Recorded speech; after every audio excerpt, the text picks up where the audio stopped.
말씀은 사도행전 2장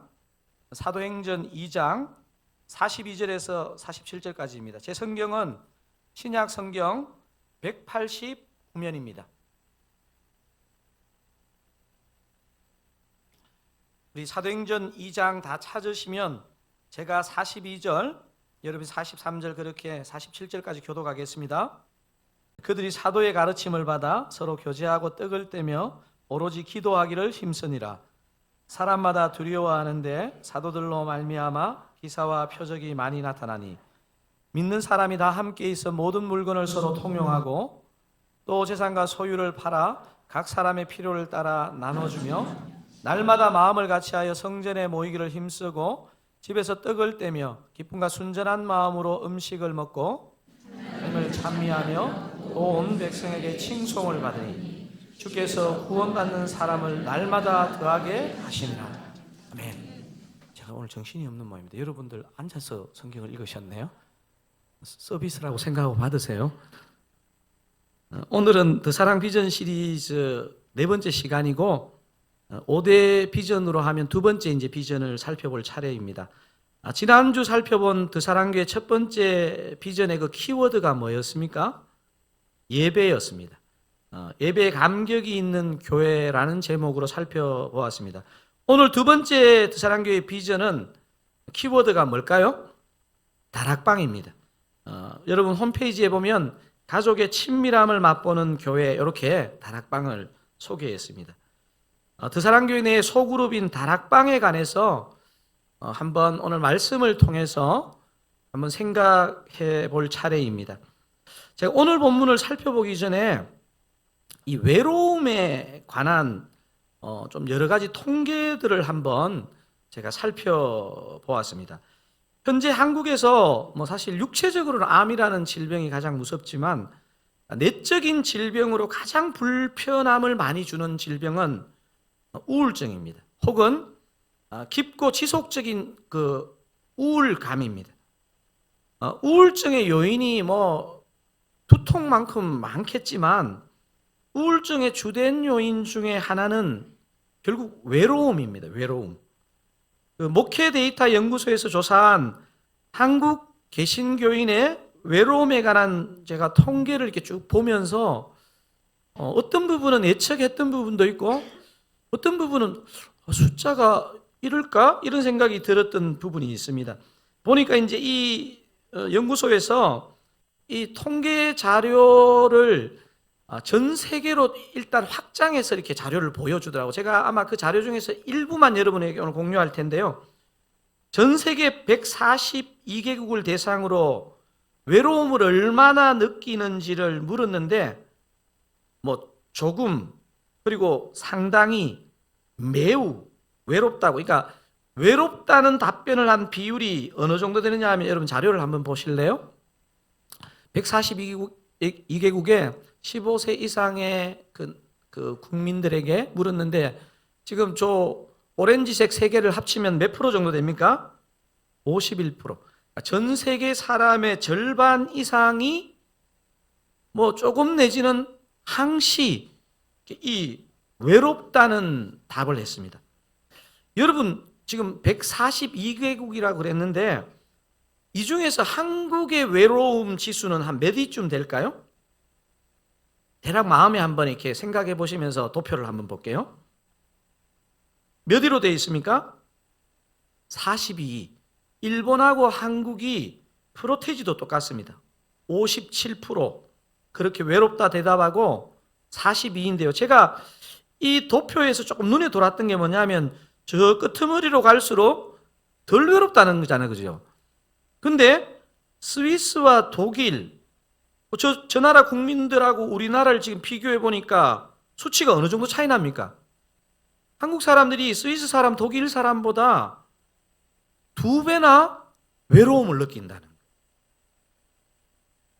사실 그 다음 통계가 목회자인 저에게는 약간 의외처럼 느껴졌는데요. 저는 그래도 신앙생활을 한다는 게 외로움을 완화시키는데 상당히 작용할 거라고 생각했는데 생각보다는 그렇게 높지 않더라고요. 그 다음 도표를 한번 보실래요? 우리나라 일반 국민이 외롭다고 자신을 표현한 사람이 54%. 우리 교회 다니는 사람은 몇 프로라고 되어 있습니까? 46%. 저는 사실 이 수치를 보면서 우리 성도님들한테 물어보면 훨씬 수치가 낮을 텐데 이런 생각을 했는데 맞죠? 네.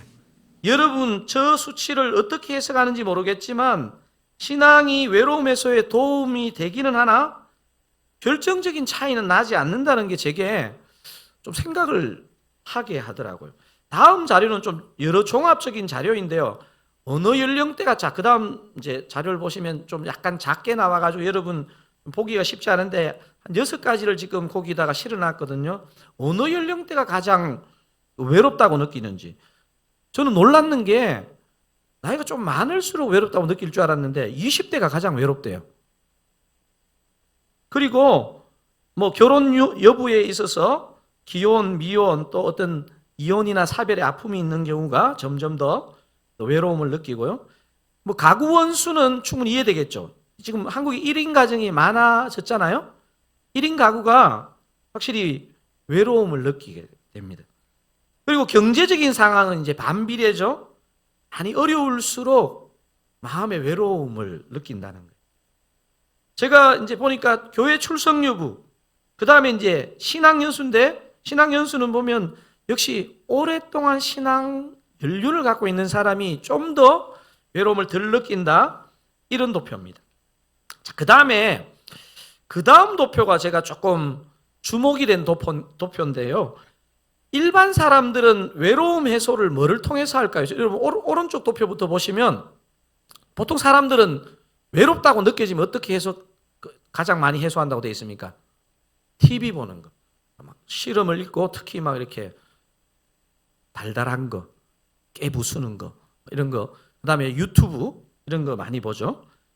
근데 이제 왼쪽 도표가 우리 이제 교회 다니는 사람들은 그래도 어떤 기도나 말씀이나 예배나 뭐 찬양이나 신앙 활동을 통해서 외로움을 주로 대처하지 않을까 생각했는데 그게 아니고 55%가 취미 활동, 35%가 신체 활동, 3위가 신앙 활동. 이게 좀 저에게 또 생각하는 거리가 되었습니다. 자, 그 다음 이제 그거를 보면요. 교회 내 외로움 정도, 요거는 제가 아마 예전에 보여드린 도표인 것 같거든요. 여러분 기억나시는지 모르겠지만 교회 내에서 외로움을 느끼는 사람이 몇 프로라고 되어 있습니까? 36%. 64%는 외로움을 느끼지 않는다. 그리고 제가 결국 오늘 지금 보고자 하는 도표는 그 오른쪽 도표인데요.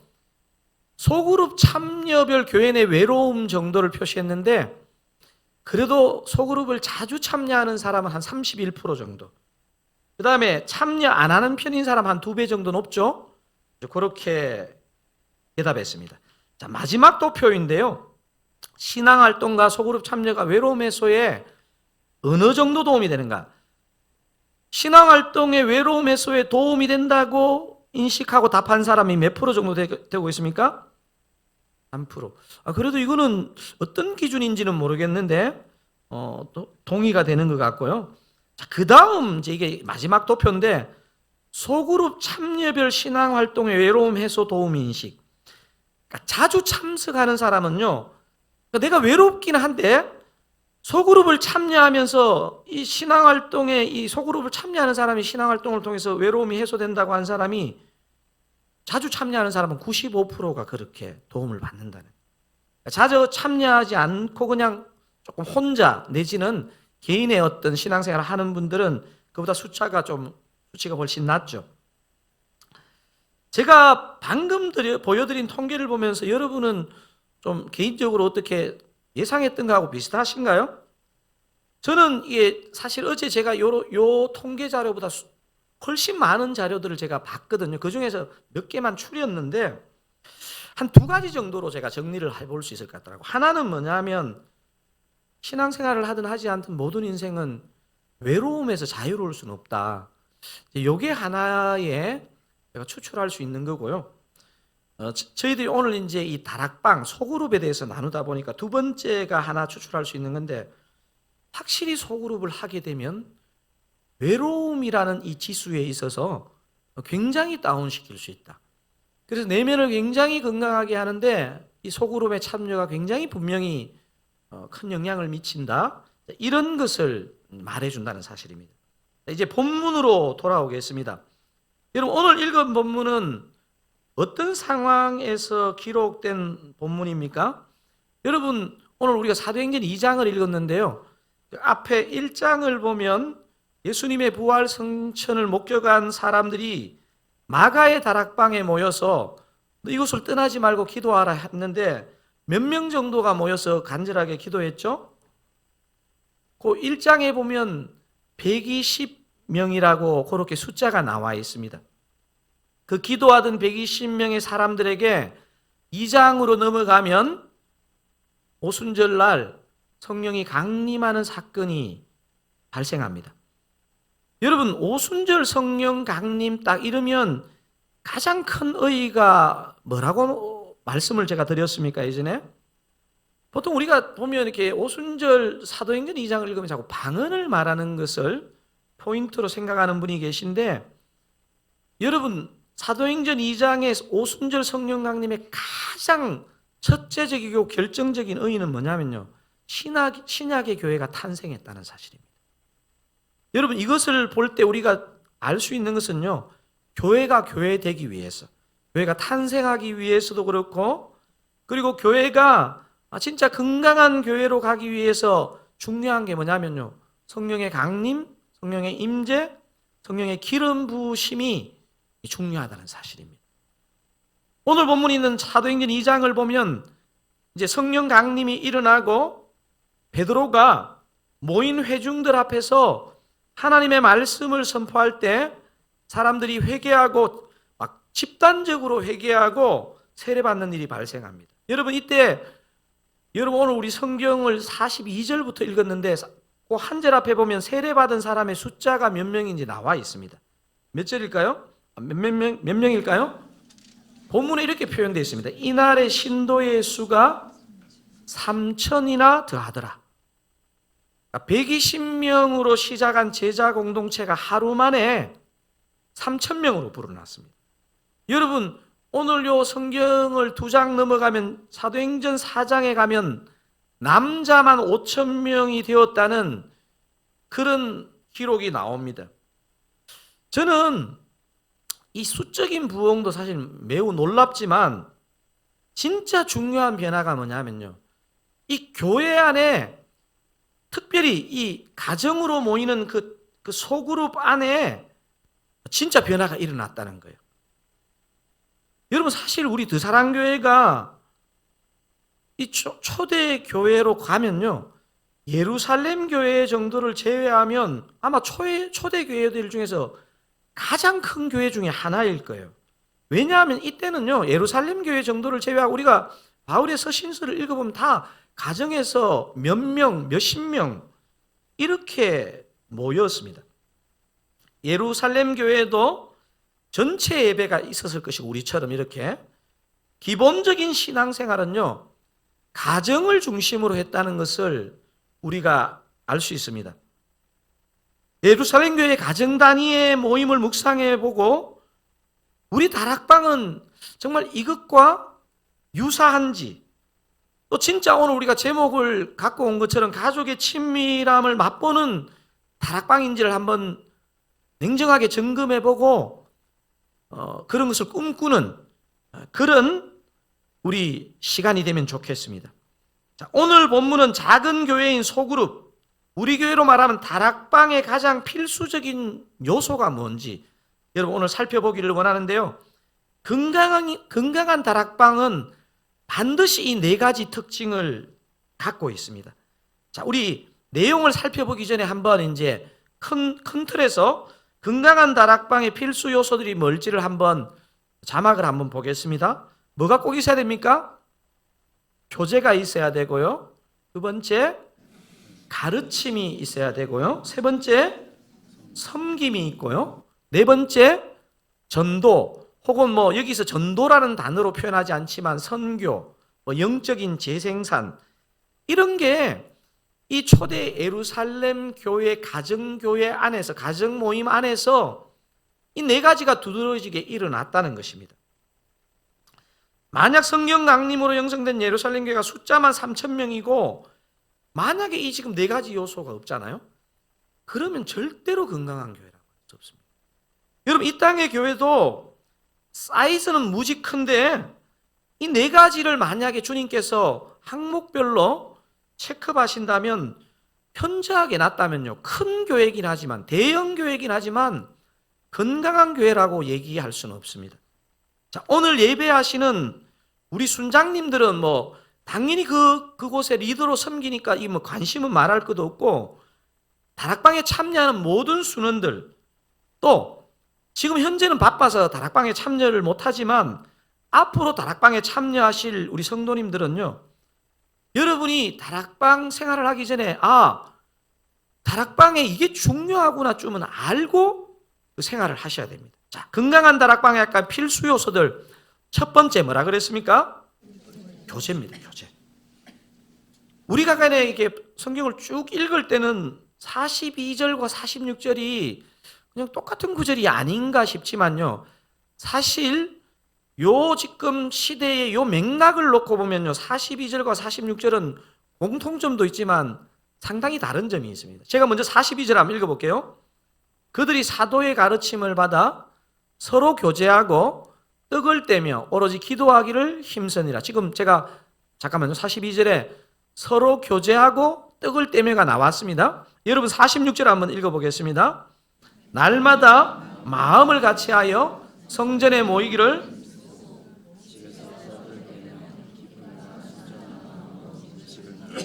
지금 아까 조금 전에 42절에서 서로 교제하고 떡을 떼며가 나왔고요. 46절에도 지금 보니까 어떻게 표현하고 있습니까? 집에서 떡을 떼며 기쁨과 순전한 마음으로 음식을 먹고 이렇게 되어 있습니다.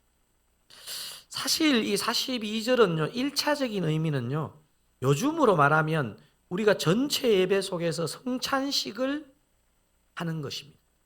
혹은 조금 더 소프트하다면 애찬식을 교회 전체가 하는 것입니다. 근데 46절은 지금 분명히 읽어보면요, 다릅니다.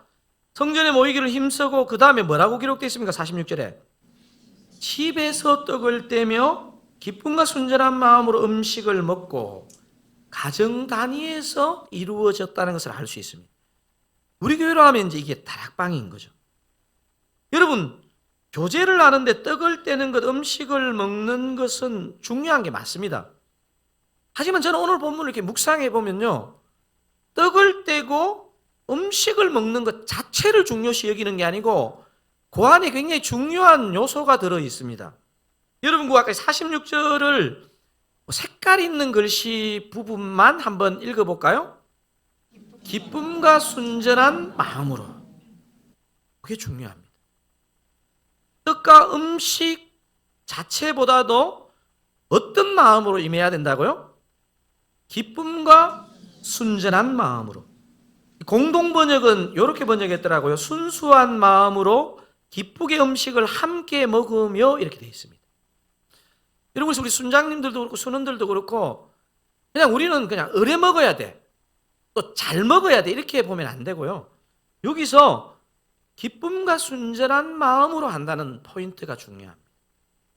사랑하는 사랑하는 여러분, 여러분이 속한 다락방이 빵이나 음식을 나눌 때 순수한 마음으로 기쁘게 음식을 먹고 교제하시는 다락방이 되면 좋겠습니다. 사랑하는 여러분, 우리가 주일에 지금 모여서 이렇게 예배를 드리는 건 너무 귀하지만요, 다락방 단위로 빵과 음식을 나누고 그것도 순수하고 기쁘게 나눈 이 참된 교제를 모른다면요, 여러분, 우리가 신앙생활에서 굉장히 중요한 것을 우리는 그냥 놓치고 잃고 살고 있는 것입니다. 건강한 다락방의 첫 번째 필수 요소가 뭐라고요? 교제입니다. 교제. 자, 두 번째 필수 요소는 뭐냐면요, 가르침입니다. 가르침. 제가 다시 오늘 본문 42절을 한 번 더 읽어보겠습니다. 그들이 사도의 가르침을 받아 이렇게 나와 있습니다. 여러분 개역개정은 지금 요거를 좀 불완전하게 번역가 있습니다. 사도도 단수고 가르침도 단수입니다. 여러분 근데 헬라어 성경이나 영어 성경만 봐도 이게 영어를 쓰는 사람들은요 단수 복수가 굉장히 정확합니다. 지금 이 사도는 영어로 apostles S가 붙어 있습니다. 복수형입니다. 실제로 사도 한 사람이 아니잖아요. 이 가르침은 단수형으로 되어 있습니다. 여러분 이게 뭐를 말할까요? 물론 우리 시대는 당연히 사도는 없지만 교회나 우리 여러분의 다락방에서 꼭 순장만이 아니라 믿음이 있는 여러 순원들이 서로에게 가르침을 줄 수 있다는 것을 말해주고 있습니다. 하지만 가르침이라는 단어는 복수라 그랬습니까? 단수라 그랬습니까? 단수. 이것도 중요한 거예요. 여러 사람이 말하고 여러 사람이 가르치는 듯 하지만 한 복음, 한 말씀을 가르치고 나누어야 돼요. 이게 중요합니다. 사랑하는 사랑가족 여러분, 저희 드사랑교회 다락방에서는 우리가 첫 번째 말한 기쁜 교제도 있지만 말씀의 나눔과 가르침이 있는 다락방이기를 소망합니다. 그리고 한 사도가 아니라 여러 사도가 가르쳤던 것처럼 순장 1인이 아니고 여러 순원들이 서로에게 그 한마디가 가르침이 되기를 주님의 이름으로 축원드립니다. 목사님, 우리 순장님은 혼자 얘기를 너무 많이 해요. 이런 마음이 드는 순원이 계시면요, 그 순장님이 원래 말 많은 순장님이 아닙니다. 그런데 여러분이 너무 얘기를 안 하시고 예습을 안 해오시니까 처음부터 해야 된다는, 이 침묵을 내가 메워야 된다는 부담이 드는 거죠. 여러분 그래서 오늘 이제 한번 적용을 해보세요. 내가 그러면 용기 내어서 순장님께 카톡으로 순장님 이번 주 다락방은 제가 관찰 해석 문제는 제가 풀어갈게요. 그러면요 우리 순장님이 하트 5개 보냅니다. 왜냐하면 너무 고맙거든요.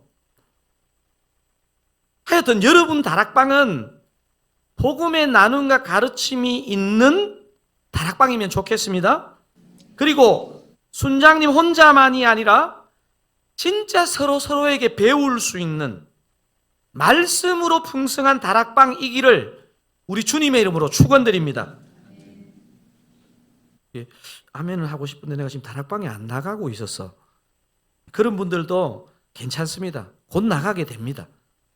자, 설교 뒤에 순서가 있어서 제가 좀 더 간략하게 짚고 넘어가겠습니다. 건강한 다락방의 다음 필수 요소는 뭘까요? 지금 우리 두 가지를 살펴보았죠? 뭡니까? 교제, 가르침. 우리 순장님은 말할 것도 없고 순원들도요. 나 이제 우리 다락방에서 기도할 때 막연하게 기도하는 게 아니고 오늘 초대교회에 나왔던 이 요소들이 우리 다락방에 가득하길 나 기도해야 되겠다. 너무 귀한 기도죠. 아마 순장님이 우실걸요? 우리 순원이 이런 걸 기도한대. 세 번째는 뭡니까? 섬김입니다. 섬김.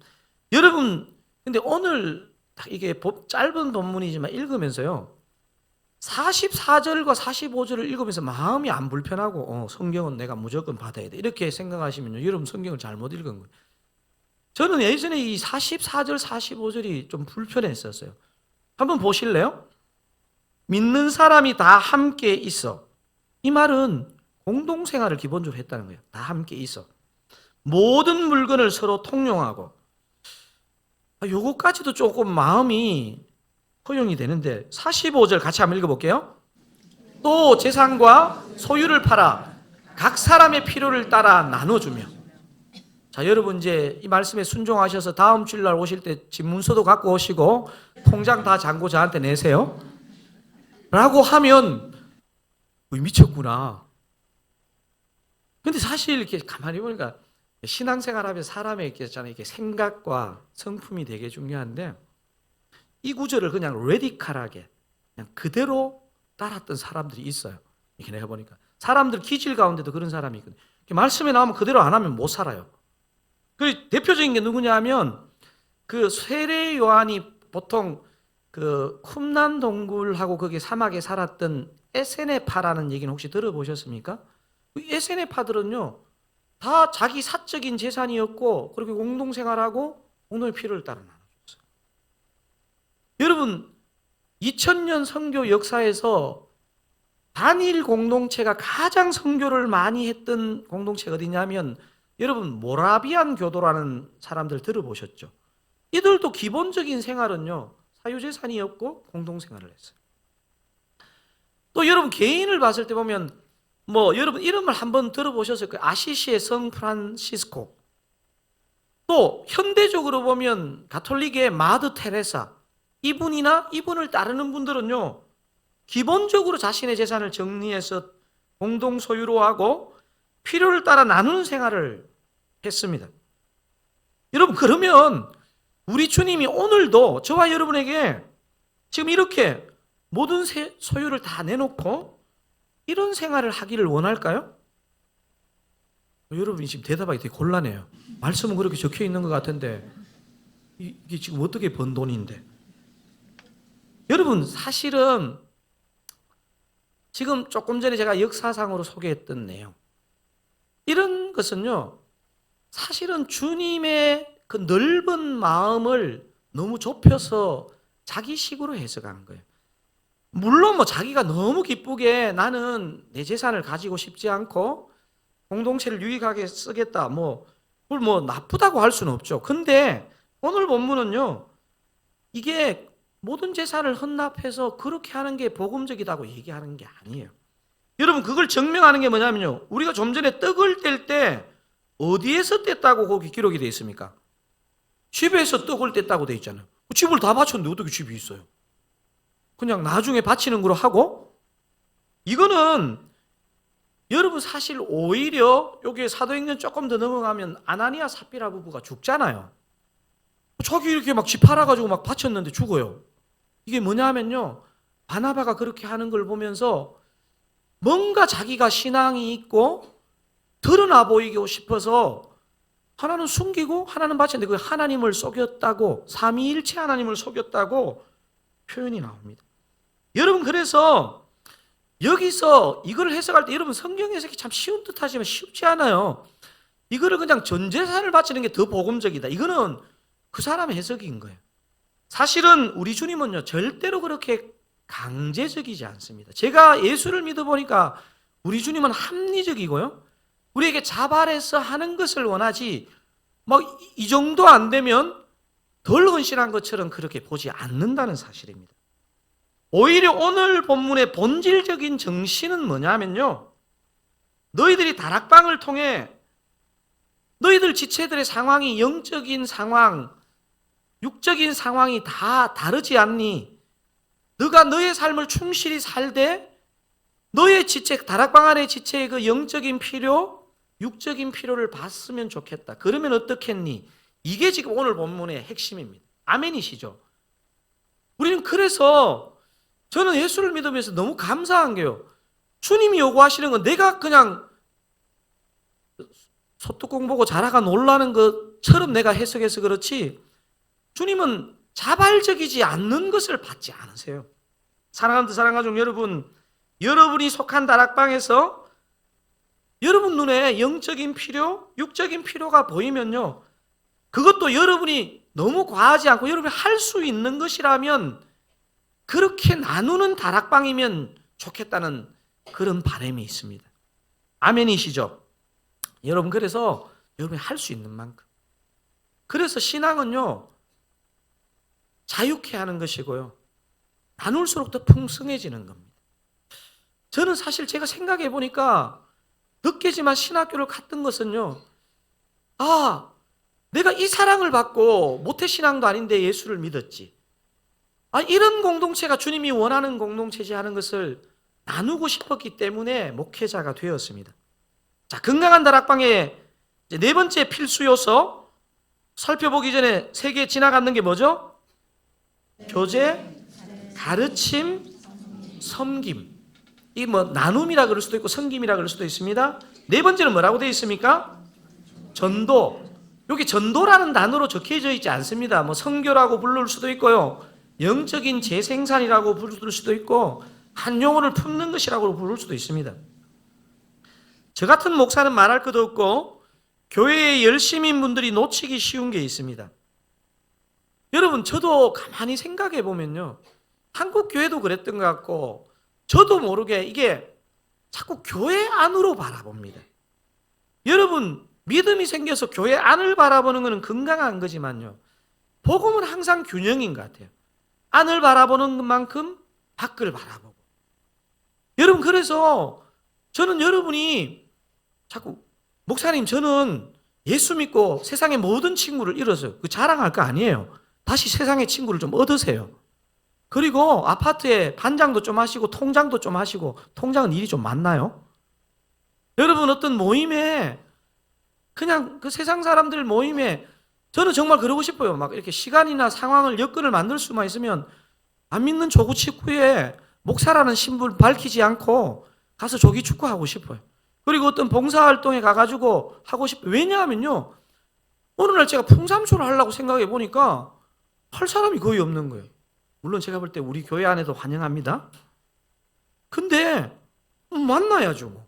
여러분도 마찬가지인 거죠. 여러분, 근데 오늘 사도행전 2장의 이 가정교회의 이 가정 다락방의 모임이 얼마나 균형 있고 건전했는지를 47절이 말하고 있습니다. 우리 같이 한번 큰 소리로 한번 읽어보겠습니다. 하나님을 찬미하며 또 온 백성에게 칭송을 받으니 주께서 구원받는 사람을 날마다 더하게 하신다. 여러분, 사실 하여튼 이게 개역 개정도 하여튼 어려워요. 온 백성에게 칭송을 받으니 좀 어렵죠. 이게 보니까 세 번역은 이렇게 번역했습니다. 모든 사람에게 호감을 샀다. 이렇게 번역했고요. 공동 번역은 이렇게 번역했습니다. 모든 사람이 그들을 우러러보게 되었다. 지금 요 정신이요, 베드로가 베드로전서 편지를 쓸 때 적었고요. 제가 아마 여러분에게 굉장히 중요하게 여러 번 강조했던 구절입니다. 여러분, 이런 구절은요, 여러분 진짜 뭐 차 앞에나 뭐 냉장고 앞에나 책상 앞에 꼭 붙여 놓으세요. 베드로전서 3장 15절입니다. 여러분, 전도는 이런 것입니다. 한번 같이 읽어보겠습니다. 너희 마음에 그리스도를 주로 삼아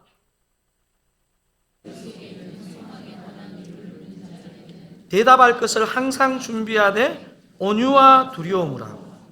여러분, 우리가 새생명 축제나 이런 거 하면서 여러분 고민하셔야 되는 게요, 막 듣기 싫은 사람, 제발 한 번만 가죠. 그냥 담임 목사 자꾸 오래. 이게 아니고요, 듣기 싫은 사람에게 복음을 전하면 절대 안 됩니다. 사실은 굉장히 중요한 전제가 뭐냐면요, 우리가 완벽해서가 아니고 어떤 어느 날 내 직장의 사람이나 내 친구가 야, 너는 안 힘드니? 너도 힘든 일이 있을 거 아니야. 근데 내가 너를 오랫동안 지켜보니까 너는 힘들긴 한데 뭔가 붙드는 게 있는 것 같더라. 나한테 없는 게 있는 것 같더라. 이랬을 때 복음을 꺼내야 돼. 상대가 듣기 싫은데 너 잠깐 앉아봐. 시간 있지? 복음이 안 전해지는 거예요, 사실. 여러분, 사실 복음을 전하는데 굉장히 중요한 게요, 우리가 완벽해서가 아니고 하나님 은혜 가운데 궁금증을 유발하는 것이에요. 여러분, 그리고 우리 교회 성도님들은 꼭 뭐 훈련 받으시거나 뭐 순장님 아니라도 간증문을 꼭 써놓으세요. 간증문을. 왜냐하면요, 그렇게 물었을 때 내가 대답해야 되는데 그때 막 물었는데 막 버벅대고 이러면 안 되잖아요. 잠깐만 내가 핸드폰에 저장해놨거든 해가지고 읽어주면 됩니다. 여러분, 그게 얼마나 놀라운 거예요. 상대방이 듣고 싶다 했는데. 2025년 한국은 전도하기 정말 어려운 사회가 되었습니다. 여러분, 저도 지금 집안에도 안 믿는 사람이 있기 때문에 복음을 꺼낸다는 게 저 쉽지 않다는 거 너무너무 잘 압니다. 그래서 우리가 입술의 전도를 하기 전에 삶의 전도가 먼저 중요한 거죠. 하지만요, 제가 최근에 다시 이렇게 메시지를 이렇게 설교를 들으면서 어떤 목사님이 딱, 왜 영적인 목사님은요, 딱 한마디를 던져도 그 안에 핵심이 있어요. 그러니까 이분의 메시지의 포인트가 뭐냐면요, 전도하고 선교하는 교회는 결국 사는데 어떤 이유에서든 간에 전도하고 선교하지 않는 교회는 쇠퇴하게 돼 있다. 100% 동의합니다. 100%. 여러분에게 주님의 이름으로 도전합니다. 여러분과 여러분의 다락방이 생명을 낳고 전도하고 선교하는 공동체이기를 주님의 이름으로 축원드립니다. 여러분의 삶이 오늘은 내가 자신 없지만 내일 또 다음 주 내년이 되었을 때는 나도 생명을 낳고 전도를 하고 선교하는 여러분이 되기를 주님의 이름으로 축원드립니다. 오늘 메시지 마무리 전에 건강한 다락방을 위해서 제가 실제적으로 유념해야 될 두 가지를 하고 마치고 싶습니다. 하나는 다락방에 제대로 참여하다 보면 나와 안 맞는 사람을 꼭 만나게 되어 있습니다. 꼭 만나게 되어 있습니다. 못 만나는 사람은요, 두 부류 중에 하나입니다. 다락방이 지금 안 나가고 있거나 아니면 하여튼 적절하게 거리를 두고 이게 너무 엮이면 안 돼. 참 이게 참 보면요, 신앙생활은 이렇게 맞는 듯 하면서 다 이렇게 절대 상처받지 않는데 절대 어떤 변화도 없어요. 목사님, 저는 다락방에 그런 사람 없는데요. 진짜 그런 사람 없는데요. 다른 사람이 여러분에게 그런 마음을 느끼고 있습니다. 여러분, 가족도 안 맞는 사람이 있는데 다락방에 안 맞는 사람이 없을 리가 있나요? 여러분의 성격, 여러분의 약함 다 아시는 주님이요, 다락방 배정할 때 우리 배 목사님이 배정을 하지만요, 성령님이 배정을 합니다. 여러분한테 진짜 안 맞는 사람 꼭 한 명 내지 두 명은 집어넣습니다. 한마디로 제가 그런 생각을 해요. 주님은 왜 이렇게 꼭 집어넣으실까? 짓궂으신 분도 아닌데. 이유가 뭔지 아세요? 저와 여러분의 성숙과 성화를 위해서 그렇습니다. 그러니까 우리의 성숙과 성화를 위한 하나님의 배려입니다. 여러분 가만히 보면 저 왜 이렇게 꼴 보기 싫지? 오늘 목사의 눈빛이 이렇게 은혜롭지 못하죠? 이게 너무 당연해요. 사실 이미 구약 때부터 그걸 알았어요. 그 잠언 27장 17절에 보면요, 여러분 수능들 중에 꼭 안 맞는 사람이 있는 이유가 여기 잠언 27장 17절이 주예입니다. 뭐라고 되어 있습니까? 철이 철을 날카롭게 하는 것 같이 사람이 그의 친구의 얼굴을 빛나게 하느니라. 여러분, 사람이 친구의 얼굴을 빛나게 한다가 되게 멋있는데요, 그 원 비유의 원 출처가 뭐라는 겁니까? 철이 철을 날카롭게. 여러분 한번 제대로 이걸 묵상해 보세요. 여러분 이 시대는 아마 제일 강한 게 철이었겠죠? 철이 철을 날카롭게 하려면요, 조용히 되겠습니까?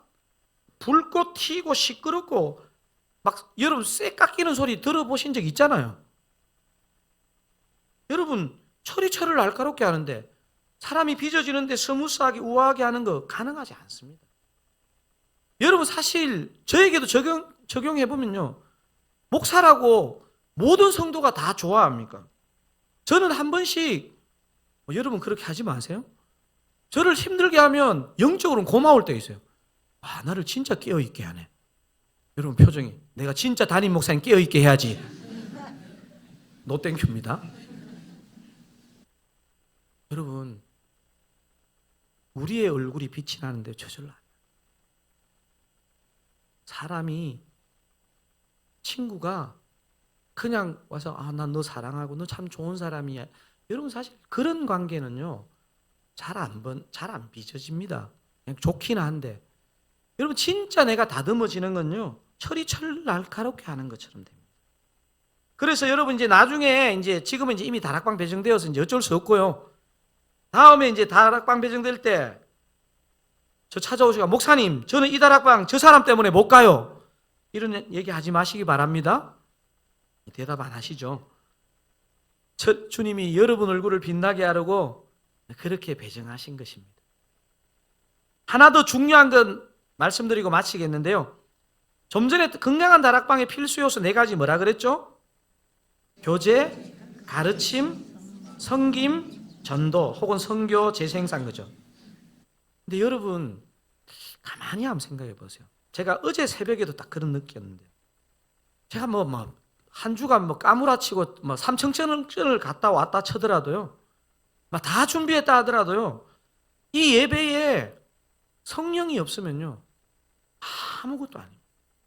제가 여러분 지난 주일 설교할 때 예배에서 가장 중요한 게 뭐라 그랬습니까? 선생이여. 헬라인 몇이 뭐라고 그랬습니까? 선생이여, 우리가 예수를 배우고자 하나이다. 여러분, 저는 성령을 달리 생각하는 게 아니고 제가 제일 좋아하는 가장 성경적인 정의가 뭐냐면요, 예수님 당신이 보내신 예수님 당신의 영이 성령입니다. 십자가 지신 그분의 영이 성령입니다. 여러분, 신약의 교회가 어떻게 탄생했다 그랬습니까? 성령 강림으로 탄생했습니다. 제가 어제도 막 잠들기 전에 막 진짜 그런 생각이 들어요. 주님 제발 좀 도와주세요. 저는 성령이 나를 붙잡지 않으면, 여러분 다락방을 붙잡지 않으면요, 아무리 예수 많이 하고 여러분 막 음식 잘 준비하고 막 완벽하게 분위기 괜찮아도요, 꽝입니다. 꽝.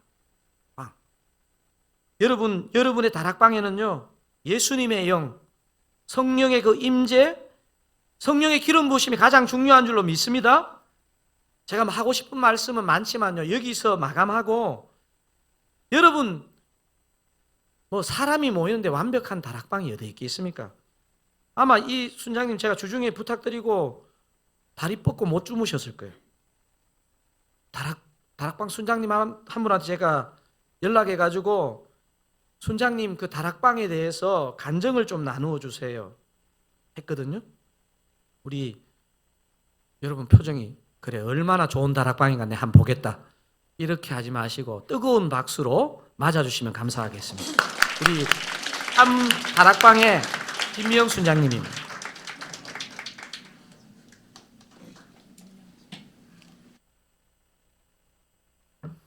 안녕하세요.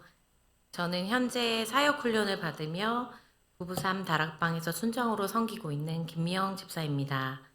며칠 전 담임 목사님께서 다락방을 하며 받은 은혜를 나누어 달라는 부탁을 하셨을 때, 아직 순장을 맡은 지 2년도 되지 않은 부족한 제가 무슨 자격으로 간증을 할 수 있을까 하는 두려움과 부담이 먼저 찾아왔습니다.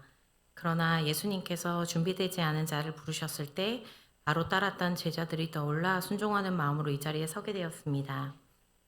저는 모태신앙으로 자라왔지만 20대 중반에 하나님을 인격적으로 만났고 건강한 교회에서 여러 훈련과 소그룹을 통해 많은 은혜를 누렸습니다. 그러나 이후 유학과 바쁜 직장생활 속에서 점점 하나님과의 관계는 멀어졌습니다. 그러던 중 분당우리 교회 예배를 통해 다시금 주님의 만져주심을 경험했고, 주일학교 교사를 섬기며 공동체 사랑 안에서 신앙을 조금씩 회복했습니다. 하지만 출산 후 맞벌이 워킹맘으로 살아가며 평일 저녁 다락방에 참석하는 것은 쉽지 않았습니다. 야근과 출장으로 늦은 시간에 퇴근하다 보니 아이와 남편에게 미안한 마음, 또 쉬고 싶은 마음이 앞서 몇 년 동안 다락방에 참석하지 않은 채 그저 주일 예배만 드리는 썬데이 크리스찬으로 살았습니다. 그러던 동안 말씀도 기도도 멀어지고 세상 속에 떠내려가듯 헛된 것을 쫓아 하루하루 치열하게 살았습니다. 하나님과 멀어진 개인의 신앙 상태는 결국 가정의 위기로 이어졌습니다. 모든 것이 무너진 것만 같았고 외롭고 공허한 마음 속에서 주님은 말씀을 통해 제 상태를 깨닫게 하시고 다시 신앙을 회복하라는 회개의 마음을 주셨습니다. 그때 제가 가장 먼저 다시 붙들었던 것은 다락방 예배였습니다. 다락방을 통해 주중에 한 번이라도 말씀 앞에 나아가며 나의 삶을 바라보게 하셨고 조금씩 주님의 만져주심을 다시 경험하게 되었습니다. 이후 다락방은 잘 맞지 않는다던 남편 또한 교구 목사님의 권유로 다락방을 참석하게 되면서 좋은 순장님과 믿음의 동역자들과 교제를 나누며 놀라운 변화와 성장을 경험하게 하셨습니다. 분립개척 이후 각자의 다락방을 참석하던 저희 부부에게 부부 순장의 역할을 제안해 주셨을 때 순종할 수 있었던 이유는 빚진 사랑이 있었기 때문입니다. 우리 가정이 위기에 처해 있을 때 공동체에서 함께 섬기던 믿음의 가정들이 눈물로 기도해 주었고, 본당 예배를 드릴 수 있도록 아이를 맡아 주었고, 공동체 생활을 어색해하던 남편을 위해 가정을 열어 초대해 주고 식사 교제를 하며 공동체 안에서의 교제가 무엇인지, 믿음의 가정의 모습은 어떠해야 하는지 섬김의 모범을 보여주었고, 함께 훈련을 받으며 함께 성장하는 동역자가 되었습니다. 또한 외동이고 방과 후 친구들과 놀 기회가 없어 대인관계 경험이 부족했던 예람이도 그 공동체의 많은 아이들과 함께하며 건강하게 성장하게 하셨습니다. 부부 다락방을 처음 맡았을 때는 남편과 저의 다락방에 대한 이해의 차이와 부담감 때문에 의견 충돌도 있었고 어려움도 있었습니다. 하지만 돌아보면 주님께서 이미 성숙한 순원분들을 보내주셔서 부족한 저희를 도와 귀한 공동체를 세워가게 하셨습니다. 현재 우리 부부 3 다락방은 6가정, 성인 12명과 아이 9명, 총 21명이 함께하고 있습니다.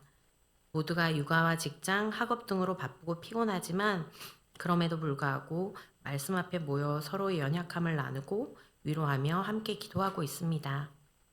부부와 아이들이 함께하다 보니 깊은 나눔이 쉽지 않을 때도 있지만 다락방을 통해 서로의 고민을 나누며 하나님 안에서 어떻게 그 문제를 다루고 있는지 듣고 배우게 됩니다.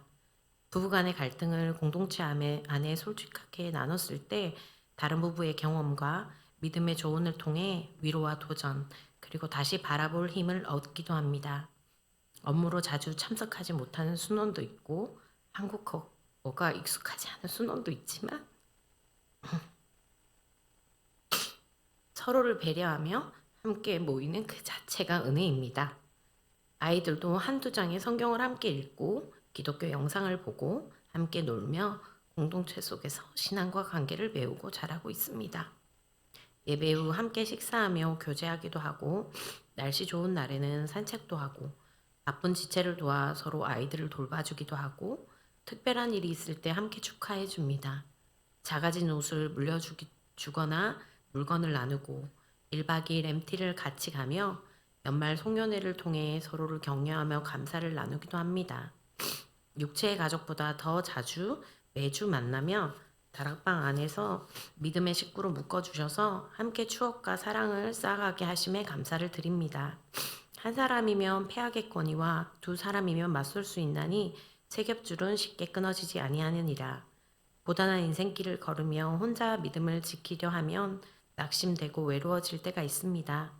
그래서 하나님께서는 우리를 공동체로 묶어주셨습니다. 서로 격려하고 함께 울고 웃으며 믿음 안에 세워지게 하시기 위함입니다. 두세 사람이 내 이름으로 모이는 곳에는 나도 그들 중에 있느니라. 다락방은 단순한 친목 모임이 아니라 주님을 사랑하기에 그분의 이름으로 모인 자리입니다. 그곳에 성령님이 함께 하시고 우리를 인도하시며 서로를 통해 주님의 사랑을 경험하게 하십니다. 이 모든 것이 우리의 의지나 계획이 아니라 하나님께서 공동체를 통해 이루신 은혜임을 고백합니다. 앞으로도 다락방의 세 겹줄처럼 견고히 묶여 하나님 나라를 세워가는 믿음의 공동체가 되길 소망합니다. 감사합니다.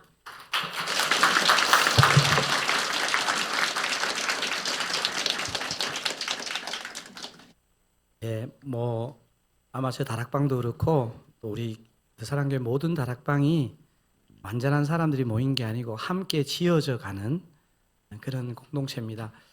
여러분 혹시 이런저런 상황들로 다락방 못 하시는 분들은 또 용기를 내셔서 들어오시면 너무 좋습니다. 저는 그래서 저희 교회 성도들이 다락방 하는 분들과 하지 않는 분들로 나눠지는 게 아니고 현재 하고 계신 분들과 나중에 하실 분들로 나눠집니다. 저희 교회는. 그래서 어느 때가 됐든지 영적인 가족들과 함께하는 신앙의 여정이 되면 좋겠습니다. 우리